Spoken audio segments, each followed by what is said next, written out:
Hello and welcome back to another episode of Beyond the To-Do List. I am your host, Eric Fisher. This is the show where we talk to the people behind the productivity. We peel back the curtain and we learn how they do the awesome work that they do. This week, I have the privilege of talking with one of my friends, local friends even, Robby Slaughter of Acela Work. And essentially what he and I are going to do is have a conversation about email. Email is one of those things where we almost never fully cover it or never fully wrestle it enough, or people can always use a new perspective on taming this thing we can't really seem to get rid of. I know you're going to love this conversation. So let's jump right on in. This week, it is my privilege to bring to you Robby Slaughter. Robby, welcome to the show. Happy to be here, Eric. So I've known you for a long time. You're one of those people that you're so close, but we see each other not nearly enough, only being an hour away in Indianapolis. That's true. I'm trying to think when we first met. I think it was at a Blog Indiana event back in 2010. Yeah, I think that's right. Man, it's been 5 years plus. Jeez. And you were always, unique in your approach to social media and even everything else for that matter. And gradually I realized, you're very systematized, or at least the appearance of organized and professionalized. And I don't know if that's entirely true or just what you put off, but perception is reality, Eric. There right? you go. So, but I recently attended a session that you did about email, and I said, okay, it's time to have Robby on the show, and I want to do a deep dive on email because that's something that anybody, no matter if they're, a stay-at-home mom, an office worker, an entrepreneur, or a remote worker, all the people in the world pretty much are using email and pretty much feel like it isn't necessarily work to do email, but it's work to do email. Yeah, only about 2 billion people are using email right now. So it hasn't quite reached full saturation, but yeah. It's one of those things you almost can't avoid. And over time, people, it's gotten bigger and people keep coming out with new phrases and new ways of approaching it and doing it. And it never really feels like it gets any better per se. So what's your take on this? I know that you consider email largely to be broken. Oh, absolutely. Email is like any other communication technology, that the fundamental technology has some elements to it. And no matter what you try to do to it, you can't escape those fundamental aspects of its design. I like to remind people that the very first time that Alexander Graham Bell used the telephone, do you know what he did? I should know this. It's not coming to me. He said, "Watson, come here. I need you." That's right. So the very first time the telephone was used, it was used to interrupt someone else and insist that no matter what they were doing, talking to me is more important. Well, and to get them to come over and switch back to a different medium even. Absolutely. So there's two fundamental elements of the telephone and also similarly with email. With the telephone is an interruption-based technology, which is designed to make you do something that doesn't happen on the telephone, happens in real life. Right. And email is a non-interruption based technology. It's an asynchronous method for communicating. So the intention is I send you an email and it's delivered. And then when you decide to pick up email and process it, you do that work. I think that's the place where we kind of forget that, don't we? We do. And it's really the curse of technology. Email is delivered so quickly and we're so used to the idea that people respond instantly that we've turned it into instant messaging. Yeah, I sent it. I know they have it. Mm-hmm. So why are they not returning my message? Absolutely. Oh, yeah. I mean, is it that we're dealing with humans, or is it that we're dealing with technology, or are we dealing with humans dealing with technology? I think we're dealing with culture, and culture is what happens when no one is watching. The culture of email has transformed into this wonderful asynchronous medium, the way that letters used to be. You would write a letter to your pen pal or to your friend or to a family member overseas, and you would wait for it to be delivered and then wait for them to reply. But the culture of email has slowly migrated into this frantic 24/7, check your email from the beach, respond in 5 minutes, or I email you again. Yeah. And it, I think progressively got worse, especially with the invention of these portable devices. I mean, it was bad enough that desktops turned into laptops, but then laptops turned into phones and tablets that could check email. Yeah. And, I often point out that the technology of email is like a crutch. Look at Gmail, the platform that's become wildly popular now. Yeah, Gmail was advertised and continues to draw subscribers by having virtually infinite storage space, which is really Google saying, we know that you can't manage your correspondence. We know that you can't properly process and file it. So we're going to just let you keep everything and search forever.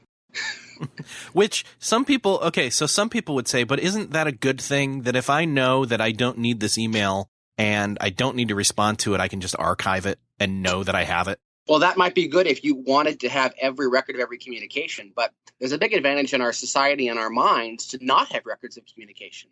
I mean, you and I might have a conversation. It may take a while to get to a decision or an idea. And if we had to search through everything we'd ever talked about out loud or in person or in every written or spoken medium, that would be an insane amount of information. Yeah. We need to record the decisions, not the discussion. Okay. What about this idea that email it has these pain points, that it is, this idea that we're spending too much time on email, but the email itself isn't the work? That's absolutely the case. So email is work about work. Yes. And the New York Times reported a couple of years ago that the typical office worker spends 20% of their working time, that's 1 day per week, on email. Jeez. That's just, I can't stand that that's true, because I know that I do that. What about this information overload in our emails? Some people are smart, or not for that matter, where they have separate email addresses, and it's one for, personal and one for quote unquote business or work. But we don't receive just requests from people or correspondence. We receive newsletter subscriptions or ads and things like that. We're mixing in all these different pieces, kind of like junk mail. Yeah, and that's a problem too. About 95% of all the email that is actually sent is genuine spam. It's unsolicited commercial email. And so a big part of the effort that is put into the infrastructure of email is just in fighting spam. So 19 out of every 20 messages never get to your inbox because it's blocked by a spam filter on the way. But if you look beyond that, much of the rest of the email that we do receive is what is often called bacon. That is, messages that we signed up to receive, but are otherwise commercial messages, newsletters, right, advertisements, and so on. So it's something that we do want, like bacon, but it's being delivered to us maybe at a frequency, or they don't care about when they're sending it. They just want us to receive it, and we kind of asked for it. Yeah. And one of the challenges of email is that there's no mechanism for your email system to know how busy you are. So you're going to get those messages whether you're available to read them or not, which is unlike an advertisement on the radio. I will only hear that radio ad if I happen to be tuning in at that time. Right. Yeah. Jeez. What about this idea that email isn't really capable of facilitating? I mean, we're kind of going around this idea that email is work about work. Why is email? It's good for maybe discussing, maybe. I think the way you put it is it's better for using email to then jump off and use the best medium, like a phone call or a face-to-face, to really get work done.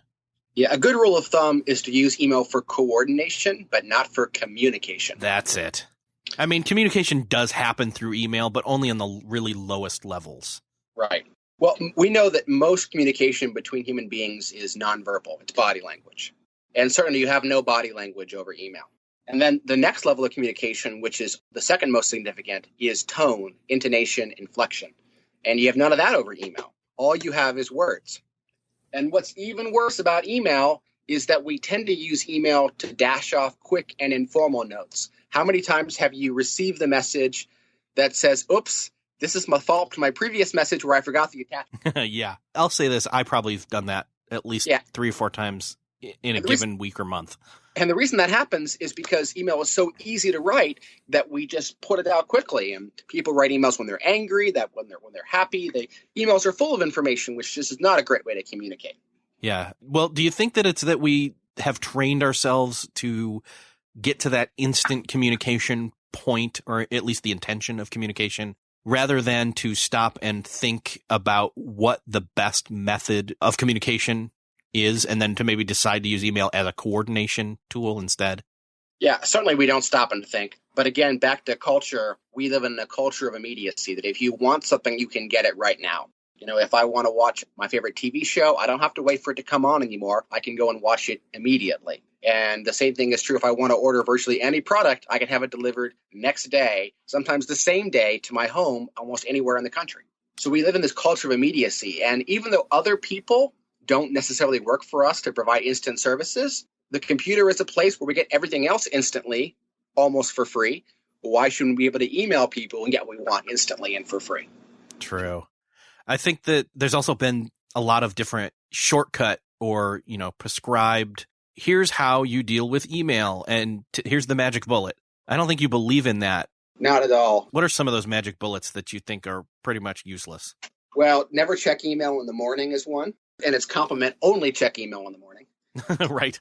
Another one is to use an autoresponder to tell people when you check email, which is really allowing a computer to be rude on your behalf. Yes. So that's another one.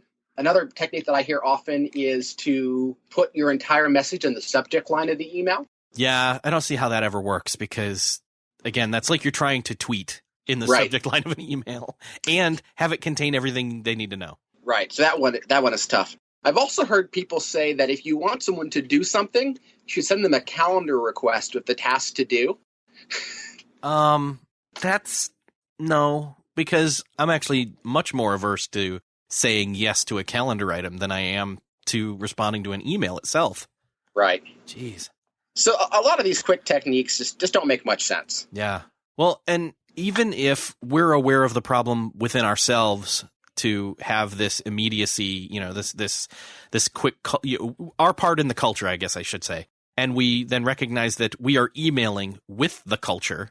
Uh-huh. How do we train ourselves and or the culture to start to change the game? Well, probably the most powerful thing that you can do is control when and how you reply. So one of the most important rules for email is that when you receive an email, you should never respond to it right away. Okay. Now, why is that?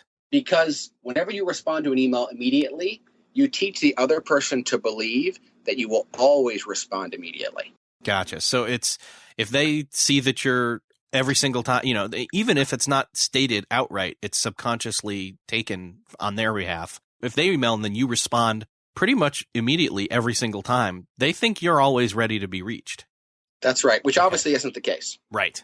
Now, and it becomes a bit conscientious at some point, because the more urgent a request is over email, the less likely I am to deal with it urgently because it came over email.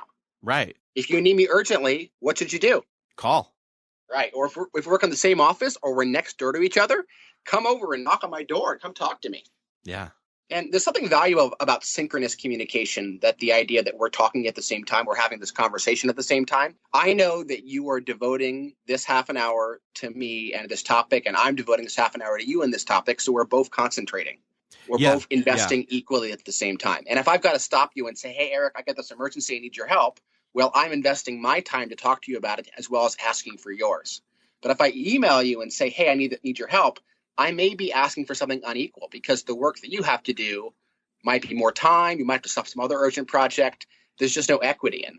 Yeah, and I think that's another reason to believe the case that email is for, what are the two C words you used again? Coordination, not communication. That it's better for coordination, not communication, because you and I collectively, if we were having this conversation through email back and forth for a day, I guarantee you the two of us each individually would probably have invested about an hour's worth of time, each of us or more, in the reading, in the thinking of the response, in the, thinking, drawing our attention away from something else and then having to shift our frame of reference and even maybe look something up. And it's different for us to then have this conversation face to face or over the phone than it is to do it through email. I really believe that. Absolutely. So one thing you have to do is stop responding to emails right away.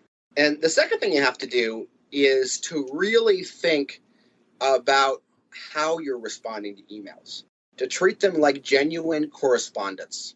So people will often send an email that doesn't have a subject line, or they just reply to an old handy message from that person with a new topic. Oh, yeah. They'll not have a greeting. They won't say, hi, Eric. How have you been? What's going on in your part of the world? How are things up in the Northeast? People won't use those openings and greetings, or they won't have a closing or a signature. So we often don't treat email like real correspondence. We just sort of send a message out there as if it's a text as part of an ongoing conversation. But if you make an active effort to make every one of your messages have that structure of correspondence, a greeting, the name of the person you're talking to, an opening statement if you haven't talked to them in a while, a specific request, and then a closing, you're going to increase the formality of the communication. The person's going to have to stop and think, hey, this really is for me. I need to talk to them. I need to interact with them. That reminds me of being in elementary school and going through the steps of learning how to write an actual postage letter. Did you do that? Oh, yeah. Man, it comes to mind that really what you just were listing off is pretty much the same thing, other than putting the stamp on and licking it and putting it in the mailbox. Sure. And it slows you down and makes you more effective. And it also slows the other person down. I just got an email today from someone, and I sent them a message yesterday. I said, hey, I'd love to have a conversation with you about this topic. How about the second week of August? Please send me some dates. And she writes back and says, I'm available Monday, Tuesday, or Wednesday of next week. Oh, jeez. Now, and that's the entirety of her email. Yes. She doesn't say, hi, Robby, good to hear from you. She just says that. And so that indicates to me that she didn't really read my message. Yeah. Well, and not to mention the fact that next week is not August. Absolutely. So I've got to go through and I'll reply to her and say, hey, I'm really sorry. I'm not available next week. I'm available the second week of August. What dates? And just belabor the point. Yeah. And it will slow her down. Good. What else can we do to train ourselves to do this better and therefore training others to do it better as well? Well, I also encourage people to develop scripts that they use for email. And these should be scripts that match their own personality and also match the kinds of interactions and problems that they experience with email in their organizations or with their email partners. Okay. And now, so these scripts can be things like, let's say you do a lot of networking. You might say, hey, it was great to run into you at, and then fill in the location of the event. I'd love for us to have a follow-up conversation over a cup of coffee. Let me know when you're available, say, in the next 2 to 3 weeks. And you can just put these little scripts into a text file. If you want to use a text replacement application, you can get fancy. Just having those pre-written is a great thing to do for messages that you send or reply to often. So then that still kind of plays into that whole shortcut or immediacy idea of, you know what you want to say, but then you still get the best of both worlds where it's built out and structured and fully developed, but you still get to just fill in the blanks in a way. Right. And that can be for proactive emails you're sending for the first time or also response emails. A template that I have often used is simply the message that says, wow, it looks like you're really passionate about this topic. Why don't we schedule a phone call to talk about it in more detail? Nice. And I love this template because if anyone sends you an email that goes on for paragraph after paragraph, you don't even have to read the email. You can just reply with that. Nice. So you don't feel like that's I'm trying to think of it, like it's not caring about what they said. Are you just kind of leaning on, well, if they say yes to the phone or to the phone call, I'll get it all there. Yeah, I can go back and read it. And you also can read it, but that way you don't have to respond to those details. True. You can always read it after they've said yes. So you're prepared for the conversation. Right. Good point. That's nice. Let's go back to that whole, it's kind of the half and half shortcut that people say where it's like, oh, don't check email first thing in the morning, or no, check email first thing in the morning. A lot of people are saying, well, they tout this almost like a humble brag. I only check email once a day. Is that what we should be doing? I don't think so. First of all, I think we need to excise the word check from a vocabulary. You don't need to check your email. I'm confident it will still be there. Yes, it's not broken. Well, I mean, it's broken, but stuff's still coming in. You don't need to confirm that it still exists. Yes. You need to process your email. Okay. And the fate of any email message is to be processed, which means you need to reply to it or you need to delete it. Those are the two things you'll ever do. You might take the information out of email and put it somewhere else, but you're going to reply or you're going to delete it. Those are the ultimate two fates of any email. Okay. And I believe you should never file email. A lot of people are advocates of filing systems for emails, but I think that's a big waste of time. First of all, you're playing librarian for your own correspondence, which means the other person is playing librarian for their correspondence. So we always private libraries that no one will ever use. Huh. And secondly, if you're saving an email, you're probably saving something in that email, which should go into the purpose-built system for that. So I've got your name and your email address and your phone number and your address and information about you in my contacts directory. So if you send me something that says, hey, Robby, move to a new house, well, can you give me your address? I'll put that in the contacts directory. I'm not going to save the email from you which says what your new address is. That's crazy. So most information we receive in email should go into the purpose-built system for that type of information. Okay.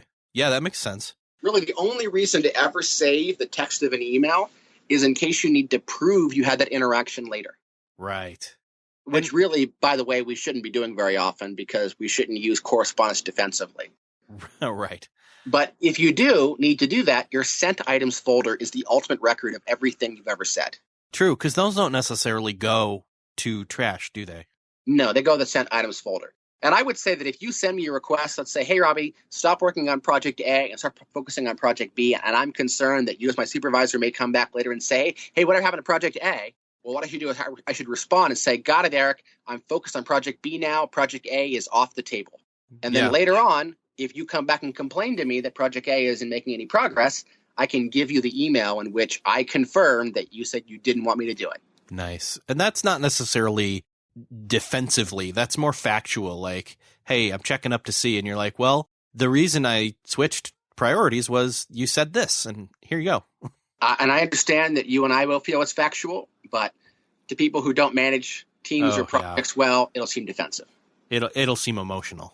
Yes. So it's okay to have that information in your archive, in your sent items, but you shouldn't rely on it and you shouldn't plan on using it. Okay. I'm trying to think of what other pieces here really are big hangups in terms of how this works. Oh, I know. First in and first out. Mm-hmm. That is huge. Yeah, most systems in our world that we use fall into one of these two categories. It's either first in, first out, or FIFO, or it's last in, first out. And, you look at first in, first out, that's a great system. You go to the grocery store, the first person in line in the grocery store is the first person who finishes. The last person in line is the last person who finishes. And that seems very fair and equitable. Yeah. But, you get on a bus, like a charter bus across country. If you're the first person there, you're early, guess where you have to sit? In the back. The back of the bus, which means you're going to be the last person off the bus. So the first in is last out, and last in is first out. So that these LIFO systems, last in, first out, they're very unfair. And the way we tend to sort email automatically is we put the newest items at the top. Yeah, and I don't think there's a way, unless there's a labs thing out there for Gmail, I don't think there's a way to change that. Yeah, in Gmail, you have to use a labs feature, or you have to go to the last page and work your way forward. And to me, that is a terrible misstep on their part because it encourages people to deal with the most recent message, not the oldest message. It's the oldest message, which is by definition most urgent. Yeah, it's like if you were dealing with an analog paper tray inbox and people were putting things in there all day. Well, you wouldn't reach for, you could, but you wouldn't reach for the thing that's on the top there and deal with it because the thing that's at the bottom is the thing that needed to be dealt with first. It's the one that has time decay going against it.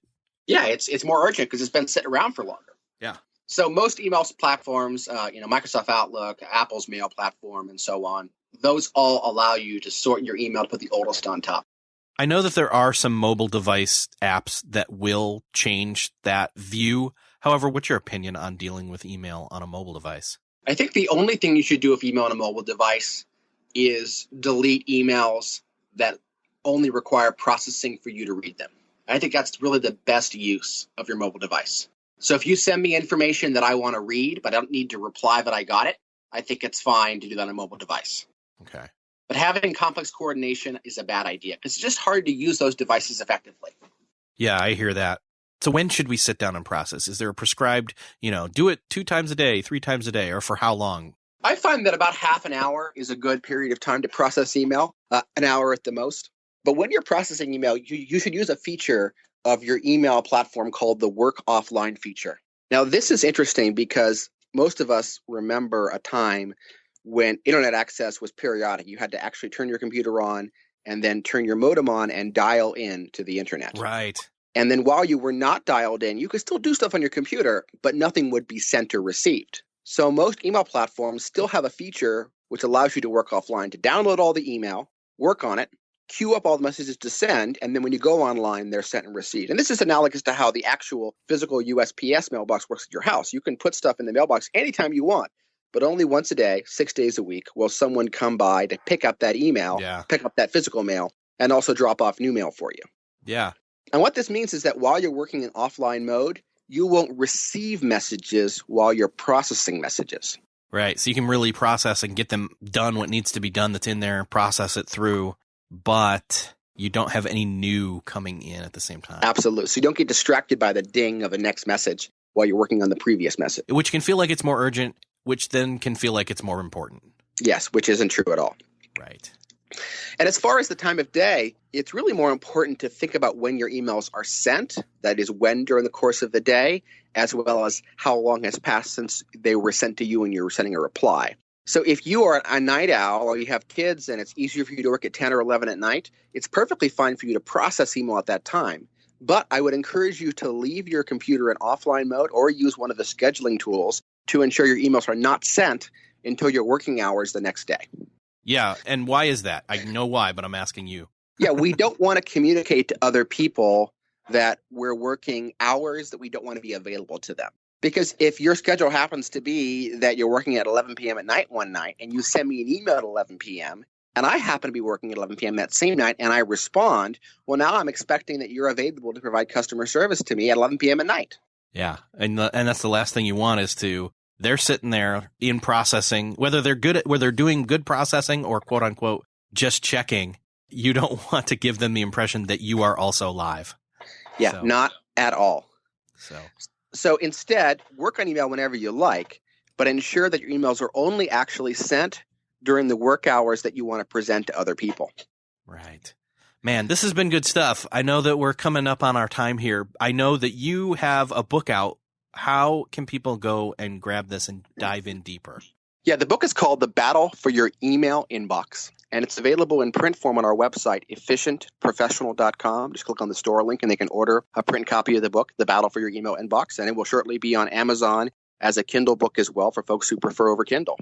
Nice. Robby, how can people find you online? Our company is called AccelaWork, AccelaWork. That's AccelaWork. We provide speakers and consultants. And of course, anyone's welcome to Google me and hopefully they can find me. Awesome. Robby, it's been great talking with you. Let's do it again soon. Fantastic. Thanks, Eric.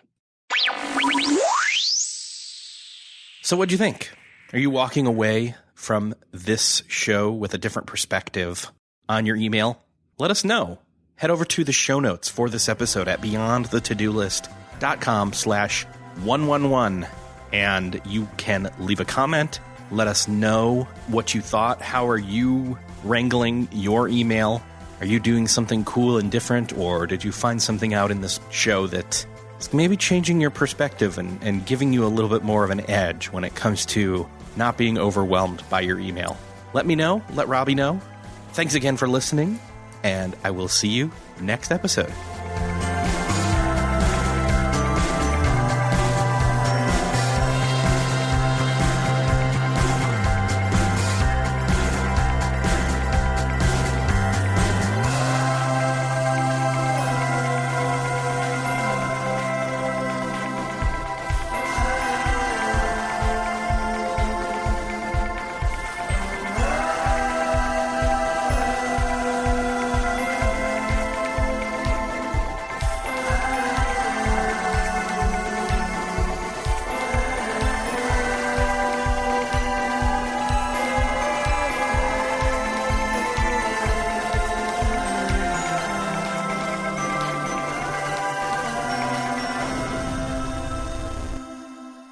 Beyond the To-Do List is a proud member of the Noodle Mix Network. Find more of our award-winning and award-nominated podcasts to make you think, laugh, and succeed at noodle.mx. Learn how to podcast. Theorize over the TV shows Once Upon a Time in Wonderland, and Under the Dome. Laugh with our clean comedy, delve into science fiction and philosophy, learn critical thinking from movie reviews, and more at noodle.mx.